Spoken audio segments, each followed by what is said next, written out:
Assalamualaikum warahmatullahi wabarakatuh. Selamat pagi anak-anak. Bagaimana kabarnya hari ini? Alhamdulillah. Hari ini apakah ada yang tidak masuk? Mari kita doakan semoga Aprilia bisa sehat kembali dan berkumpul kembali dengan kita semua di sini untuk mengikuti pembelajaran bareng dengan kita semua. Oke, sebelum melakukan pembelajaran, Ibu mau kalian tengok di sekitar kalian apakah masih ada sampah yang berserakan di sekitar kalian. Jika ada, mari bersihkan bersama-sama. Kemudian kalian isi meja yang kosong di depan agar pada saat pembelajaran lebih enak dipandangnya. Oke? Bagaimana? Apakah kalian siap untuk mengikuti pembelajaran pada pagi hari ini? Oke, sebelum itu boleh ketua kelasnya dipimpin doa terlebih dahulu ya.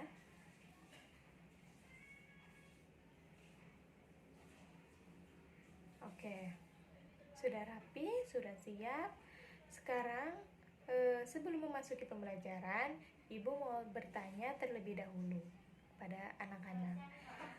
Apa kalian pernah melihat seekor kucing? Oke, pernah. Kalian pernah melihat kucing itu dari warnanya yang berbeda-beda? Apakah kalian pernah melihat pohon mangga? Ya, beragam ya jenis dan warnanya. Jika pohon mangga, ada pohon mangga arum manis, terus lali jiwo. Kemudian kucing itu ada kucing Anggora, kucing Persia, itu beragam macamnya. Nah, kenapa Ibu bertanya seperti itu? Karena tema pembelajaran pada pagi hari ini adalah keanekaragaman hayati. Nah, ada yang tahu apa itu keanekaragaman hayati? Oke, Ibu jelaskan. Keanekaragaman hayati adalah keanekaragaman organisme yang menunjukkan keseluruhan atau totalitas variasi. Keanekaragaman hayati juga bisa disebut dengan biodiversitas, yaitu semua makhluk hidup yang ada di bumi, baik itu tumbuhan, hewan, mikroorganisme, termasuk keanekaragaman genetik yang dikandungnya dan keanekaragaman ekosistem yang dibentuknya. Nah, keanekaragaman sendiri itu dibagi menjadi 3 kelompok atau 3 tingkatan. Ada yang tahu apa aja? Oke, keanekaragaman hayati dibagi menjadi 3 tingkatan. Yang pertama, tingkat spesies, yang kedua tingkat gen, dan yang ketiga adalah tingkat ekosistem. Yang pertama, tingkat spesies. Apa sih Bu keanekaragaman hayati tingkat spesies? Nah, keanekaragaman hayati tingkat spesies itu keanekaragaman hayati semua spesies makhluk hidup di bumi termasuk bakteri dan protista serta seperti dari kingdom yang bersel banyak yang meliputi jamur, tumbuhan, hewan yang bersel banyak atau multiseluler. Nah, dalam hal ini contohnya itu seperti yang tadi Ibu katakan pada awal, yaitu kucing, harimau, kemudian macan. Yang kalian tahu mereka adalah sama jenisnya. Kemudian ada keanekaragaman hayati tingkat gen, yaitu variasi genetik dalam satu spesies baik di antara populasi yang terpisah secara geografis maupun di antara individu-individu dalam satu populasi. Nah, contoh dalam hal ini itu seperti perbedaan varietas padi yang sangat bermacam-macam. Contohnya padi Cianjur, padi rojo lele, padi IPB 35, dan yang lainnya. Selanjutnya adalah keanekaragaman hayati tingkat ekosistem. Nah, apa sih Bu keanekaragaman hayati tingkat ekosistem? Yaitu komunitas biologi yang berbeda serta asosiasinya dengan lingkungan fisik atau ekosistem masing-masing. Nah, contoh dalam hal ini itu adalah ekosistem lumut yang terletak di wilayah sekitar puncak gunung atau di daerah dingin sekitar kutub. Oke anak-anak, sampai sini ada yang mau ditanyakan? Baiklah, kalau tidak ada, Ibu lanjutkan materi selanjutnya. Jika tadi kita sudah membahas mengenai keanekaragaman hayati, selanjutnya kita akan membahas mengenai klasifikasi.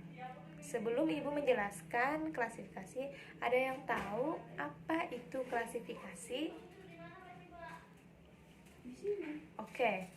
Ibu jelaskan, klasifikasi adalah pengelompokan makhluk hidup menjadi golongan atau kelompok yang lebih kecil. Nah, klasifikasi ini bermanfaat untuk kita dalam memahami keanekaragaman makhluk hidup yang banyak dan guna mengetahui hubungan kerabat dari satu makhluk hidup ke makhluk hidup yang lainnya.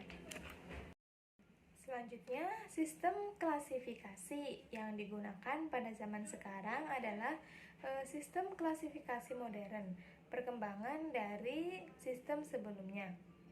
Nah, adapun urutan klasifikasi yang tertinggi hingga yang terendah itu dimulai dari domain atau biasa disebut dengan daerah. Kemudian yang kedua adalah kingdom, biasa disebut dengan kerajaan. Nah, yang ketiga itu ada filum atau pilum. Biasanya filum itu digunakan oleh hewan. Kemudian selanjutnya ada divisi. Di sini divisi biasanya digunakan oleh tumbuhan. Kemudian ada klasis atau kita biasa menyebutnya dengan kelas. Kemudian selanjutnya ada ordo atau bangsa. Kemudian ada family yang kita sebut dengan suku atau keluarga. Kemudian selanjutnya ada genus atau biasa disebut dengan marga. Nah, yang terakhir itu adalah spesies atau yang biasa kita sebut dengan jenis. Nah, dalam klasifikasi makhluk hidup biasanya dimulai dari kingdom atau kerajaan terlebih dahulu. Oke anak-anak, sampai sini ada yang mau ditanyakan? Oke, jika tidak ada, mari kita simpulkan bersama-sama pembelajaran pada pagi hari ini. Oke anak-anak, apakah ada yang ingin menyimpulkan untuk pembelajaran pada pagi hari ini? Oke, baiklah. Akan Ibu simpulkan bahwasanya keanekaragaman hayati atau biodiversitas adalah keanekaragaman organisme yang menunjukkan keseluruhan atau totalitas variasi gen, jenis, dan ekosistem. Nah, pada daerah, tingkat keanekaragaman hayati terdiri dari 3, yaitu tingkat keanekaragaman hayati, tingkat gen, tingkat spesies, dan juga tingkat ekosistem. Oke anak-anak, Ibu rasa sudah cukup untuk pertemuan pada pagi hari ini. Sebelum itu, coba kalian buka buku LKS halaman 36 sampai 37. Kalian kerjakan yang bagian pilihan gandanya saja. Oke, minggu depan kita bahas bersama-sama.